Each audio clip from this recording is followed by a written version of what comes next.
Hello guys, welcome to the OLED Wave paper reading channel. We're a channel that is focusing on the latest speech and NLP works. Today, we're gonna spend some time together and try to review the latest work by OpenAI. This is about its latest GPT-4 technical report. I do have not spent more than 30 minutes on this technical report because I tried my best to find three things.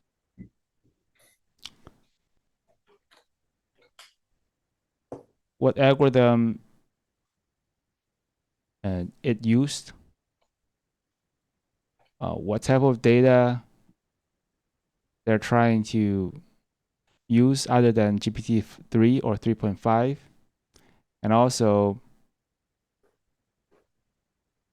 what's the metrics they're talking about comparing to the GPT-3. What is the improvement? And also maybe beside these three, I think I'm also interested in. I think this is related to the algorithm. What's the size of their model, right?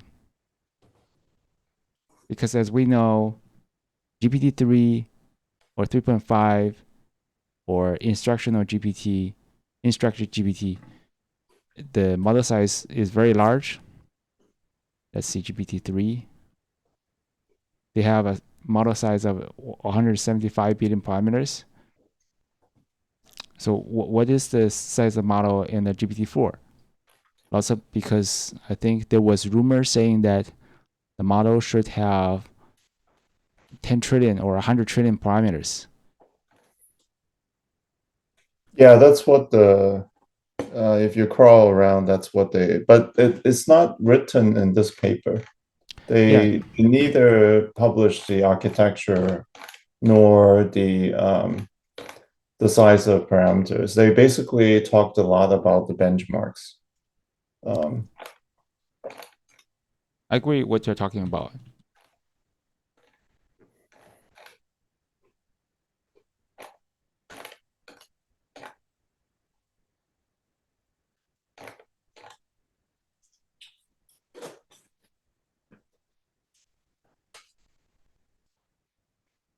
I think to read this, I think I myself I also made a slice of the latest work, including the size of their model, uh, especially the link to their papers.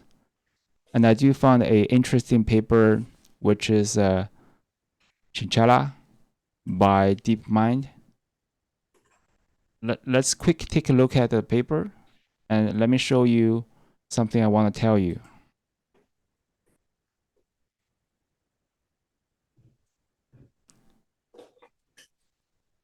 In terms of the size of their model,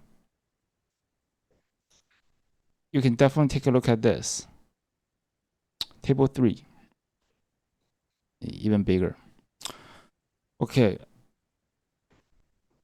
this is the estimated uh, training flops and the training tokens for different model sizes.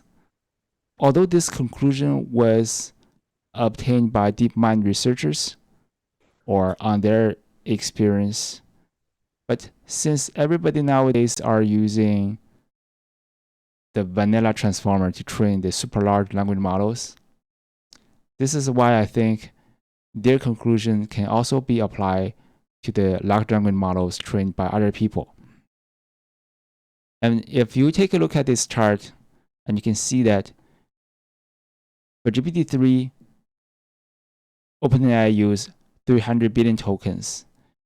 And it's not even for other people, they train a larger size model, the number of tokens are not exceeding 1.5 trillion tokens. And so let's go back to the paper.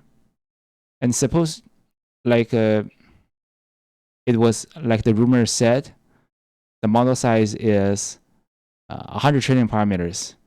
Then you would see this is a line beyond this, right? So compared to something e to 10 to the 24, and this would probably like, I cannot write on this, but you can imagine this is like e to the 30 or 10 to the 30. So this is like 10 to the 6 more, how do you say that? There's a 6 more magnitude larger than the current computing resource that was needed. So that means, say GPT-4 or say GPT-3 or current model, they're using, for example, 1,000 A100 GPUs, like I shown in this graph. You can see that this is the latest result by Meta AI. They have been using 2,000 A100 GPUs, and this result was obtained by February 2023. And then if the magnitude gotta have to be increased by 6, so imagine this would probably, you add another 6 zeros after these GPUs, and that's a 2,000 million or 2,000 billion A100 GPUs, which is not feasible nowadays. And you may say, wait, what is exactly the number of parameters they're using in the GPT-4? I have to say that I did try my best to look into their paper. So the answer is unknown. But these authors from OpenAI, they chose not to disclose this information. But I do have my own estimation. Let's go back to the table I drawn here. Not this one, this. But you can imagine that the number of tokens that's being needed to train each model. And you can see that if you want to train a model size of a trillion parameters, I think nobody has achieved that goal yet, according to all the publications people published. You can say GPT-4 might have more than a trillion parameters. Actually, they're not. They're not disclosing this information. Then you see you have a one more magnitude of tokens compared to the model trained 175 billion parameters, right? One more magnitude. What does that mean? So if you have looked at the GPT-3 paper reading I have made, you can see OpenAI was trying to crawl almost everything they can crawl from the internet. So every day people write reports or journalists write news articles. People write something, put on the novels, put on the website, internet. It's I would say it's very difficult for the tokens or the text on the internet to explode by one magnitude, or say 10 times more than the GPT that was trained 3 years ago. And that means, I mean, even going from 175 to or trillion parameters, you may need 10 times more of your data to train the model, which is almost unfeasible. So my guess is that GPT-4 could have more parameters than the GPT-3, but not one more magnitude. That's my estimation. Might be wrong, might be right, but you can definitely see that the authors of the GPT-4 technical report does not want us to know the fine details of their model. Okay. And there's something that is interesting showing in this technical report. I would rather call the technical report case studies.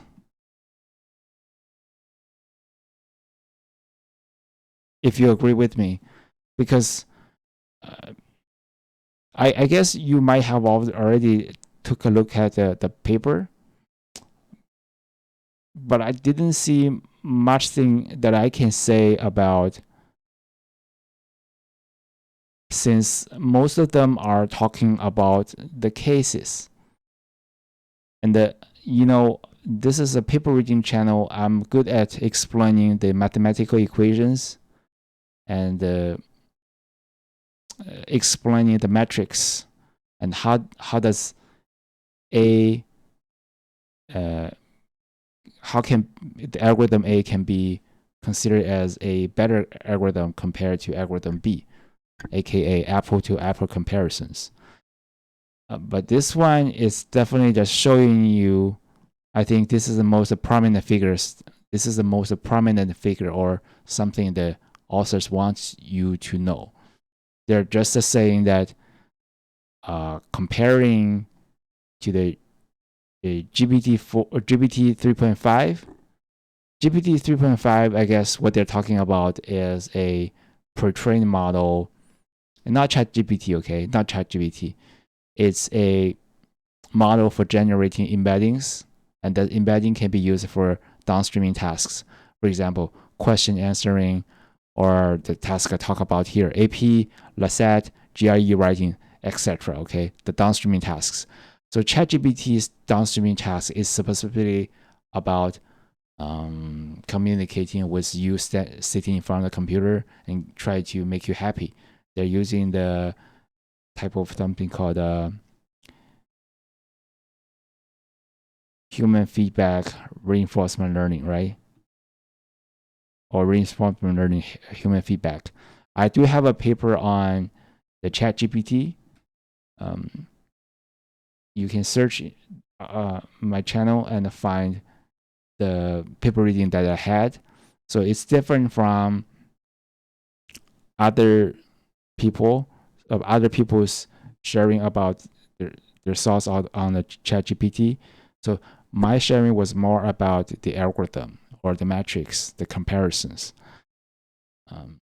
You can definitely search this, and this is in the OLED Wave channel at the YouTube. So in this figure, it's not about the ChatGPT. It's about the performing the downstreaming task using a GPT model. So GPT model can be either GPT 3.5 or GPT-4, the new model, but with no vision input, okay? Or GPT-4 with vision input, okay? What does it mean by they mean by vision input? What I want to show you was a very interesting example. I read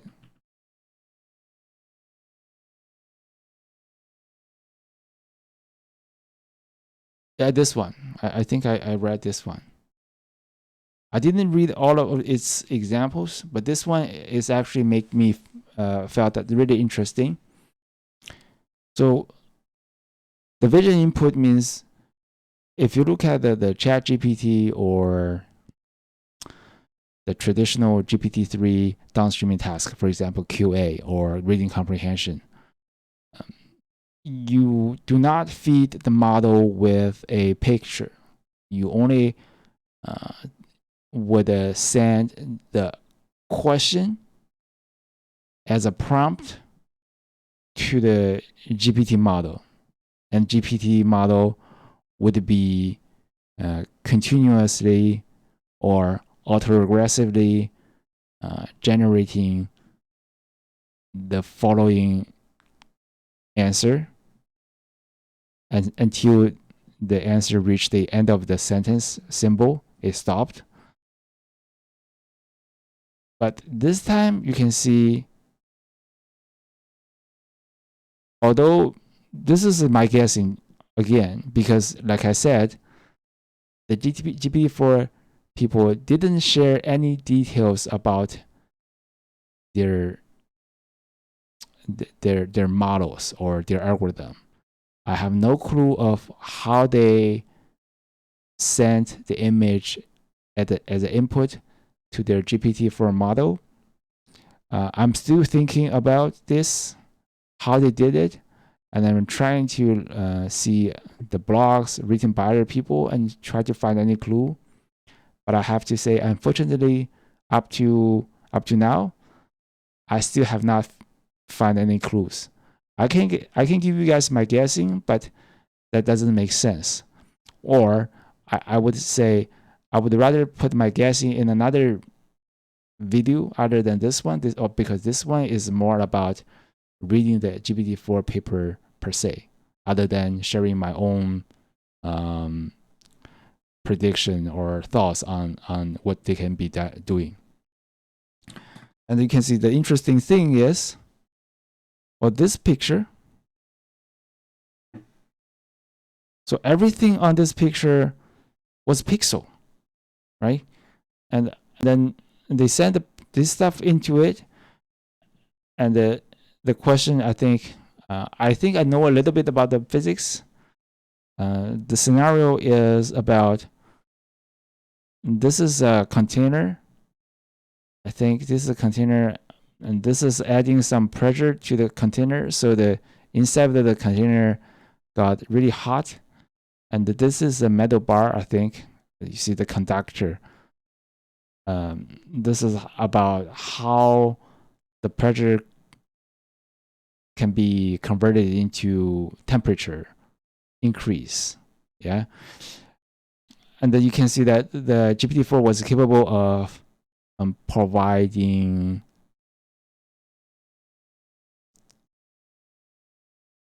the deduction procedure, right? How they think the expression for T of X is, which is very impressive to me. But I do have one question for the GPT-4 people, and if you guys can give me an answer, it's also welcomed. You can either wait till I upload the video and comment it in the comment section, or anybody who has seen the video can also comment too. I have tried to, suppose I remove this figure, okay? Suppose I remove this figure, and I found that all the answer, especially the symbols appeared in the answer, have been appeared in the question before. So my question was, would the GPT-4 capable of answering this question without this figure? Or I'll say, what type of extra information does the figure add to the answering procedure of GPT-4? Because to me, it seems that, or in another word, it's, how to say this? I mean, by looking at the text alone, I think I should be able to come up with the solution. I don't have this picture. The picture is just a extra image that I actually do not need, but it doesn't hurt for the picture to be there for me to better understand the question that was being asked. Okay, let's go back to the. So this is how the vision was supposed to be used in the GPT-4, I think. But let me go back.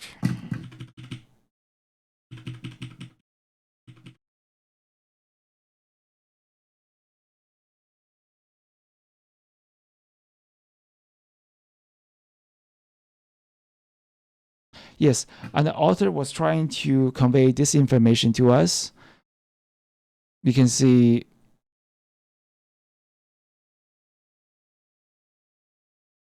how to say, there are certain type of exams.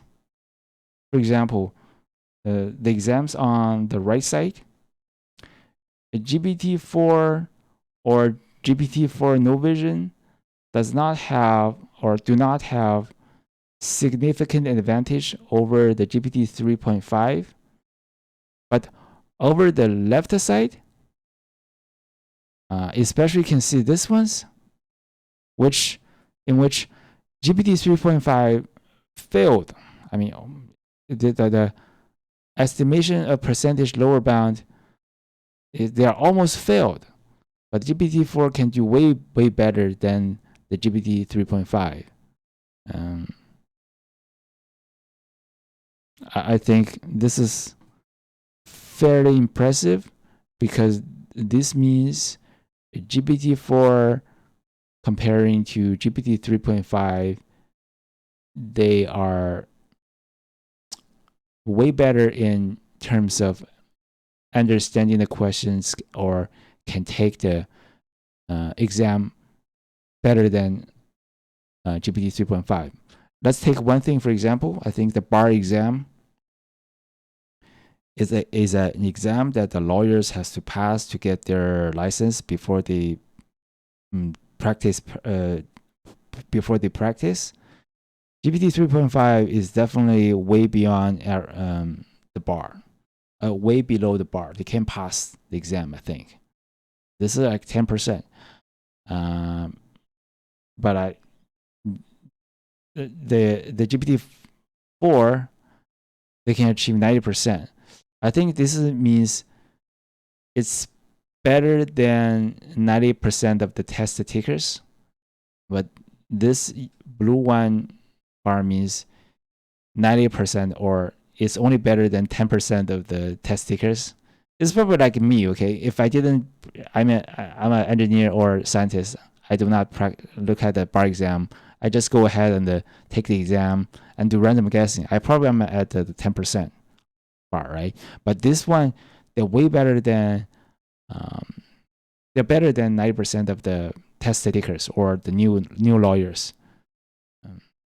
But I still would say they're probably not better than the best lawyers because they're still 10% over there, and with 100% of the test takers, not everyone of them can pass exam.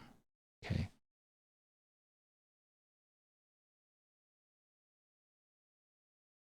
And these are some results. You can definitely, I don't want to spend much time on this. This is some, how to say, downstreaming tasks.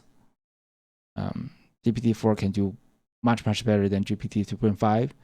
So that means the GPT-4 is way expected, or it's a model that everybody wants to use for sure, because it's not just significant better than 3.5, but it's like a way better than 3.5. You can see that it is a 10% improvement in almost every domain, right? Some are more than 10% of the domain, especially the mathematical questions. I think I tried to read the GPT-3 paper. If you are interested, you should take a look at the part 3 of my reading. In that one, I have shown that GPT-3 wasn't doing very well in math. It had lots of error when you give it very simple mathematical questions. For example, two-digit subtraction.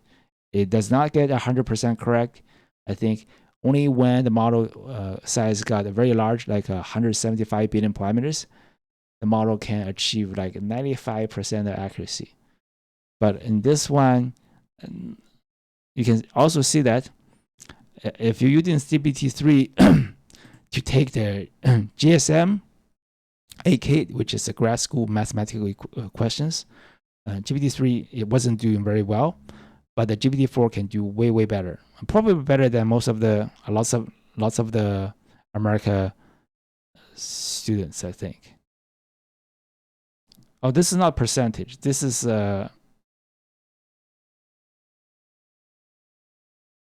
I don't think this is a percentage of student. This is just a more like a objective score, like the accuracy. Yeah. Okay. I think the rest things. I think I explained the general concept of the GPT-4.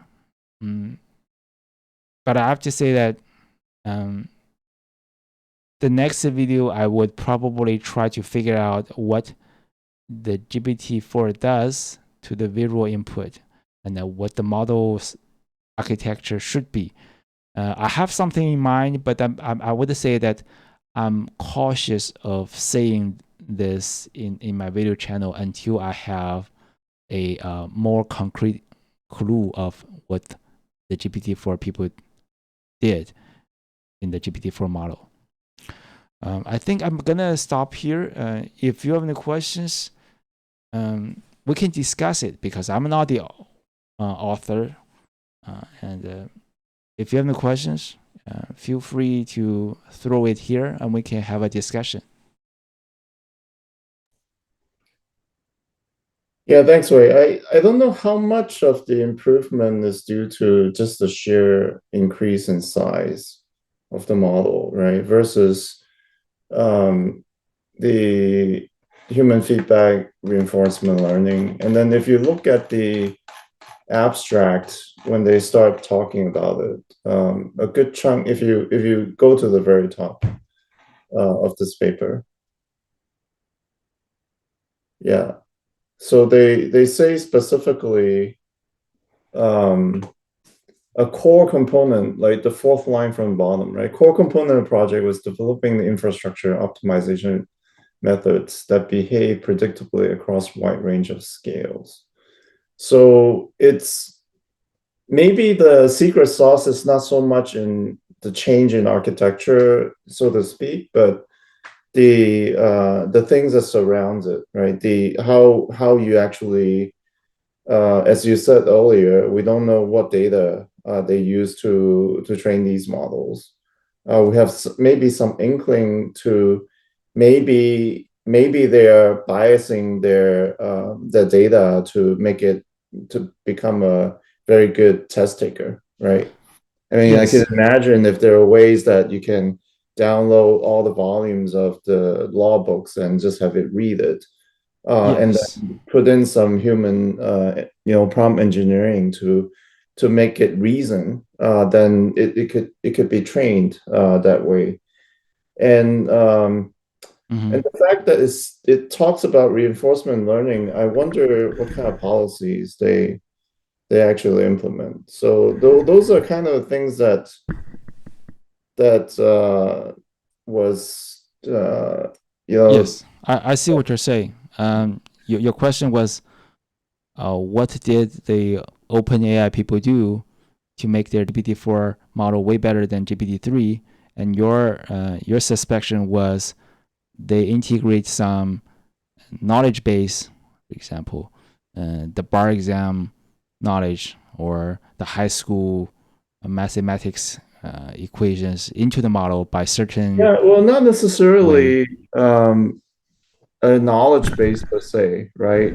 Like question and answers, but just pure unlabeled data, right? That makes sense. Yes, it could be Right. an And law is one area, one domain where it's very easily, I mean, it's a whole bunch of rules when you think about it, right? And the nuance of being a good lawyer is to be able to distinguish, the scope of certain rules and how they actually apply to each other. So um, there are startups that actually does this, right? That help build a tool that help lawyers. And what I'm thinking is we are coming to a point in the large language model development where the model is big and smart enough that you can just give it a lot of data in a particular domain and it can become, human competent, right? Within a certain period of time, you give it enough number of flops and data, and it will figure it out. I think that's what we're getting into. I mean, I think the forward-looking thing about this particular point in time is, I mean, is there a GPT-5, right? I mean, where are we going with this, right? Are they going to build bigger models, yeah. or um, where are we going from here? I'm not working at OpenAI, so I cannot answer where they are going, this type of question. Right, But I'm kind I of do opening agree up with you. to everyone who's coming here, right? I mean, Uh, obviously, this is a major event, right? There's been a lot of press about ChatGPT, etc. uh-huh, So, uh-huh. Yeah, I wouldn't. So this channel is more about faithfully explaining the details of the paper, and for people who couldn't understand the paper or people want to get research ideas. sure. But I think it does help, like you mentioned, that they could just use some unlabeled data of the law or high school materials to throw that into the GPT-3 model and train it, right? That makes sense, but there's nothing I can say whether this is true or not because I didn't find the paper say anything about this. So I think today we're also providing values to the people who are watching our channel, which is they can save time, like I did, but in searching what type of algorithm they're using, what data they're using, what metrics are they talking about. Actually, they didn't mention anything about this. So this technical report is purely a case study to demonstrate how powerful the GPT-4 is. I think the time is almost up. Any more questions?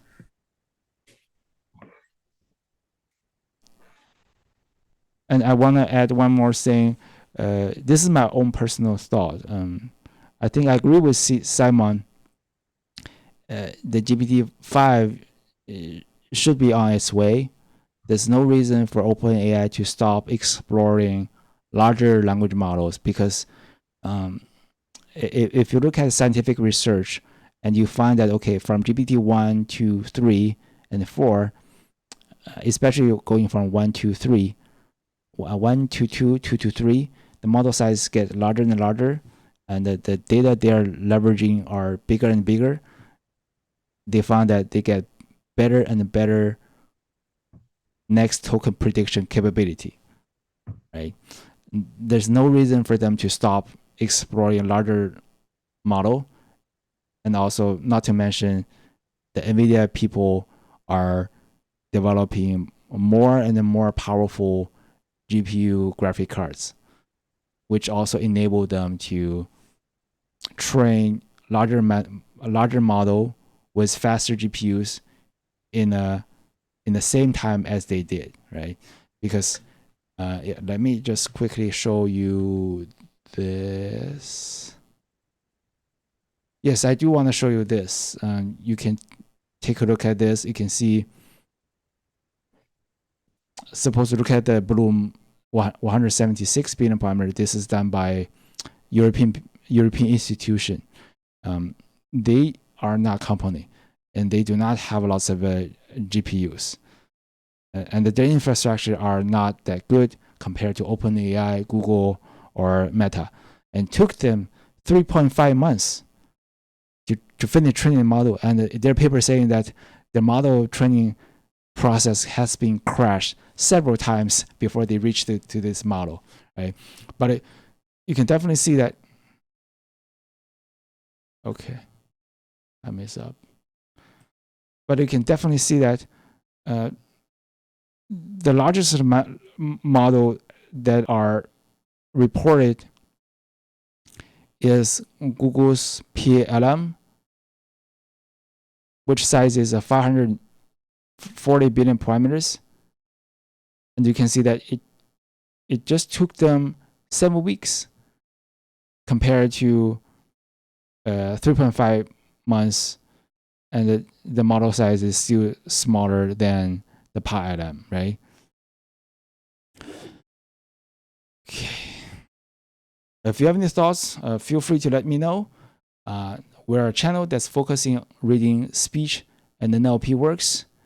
And see you next week.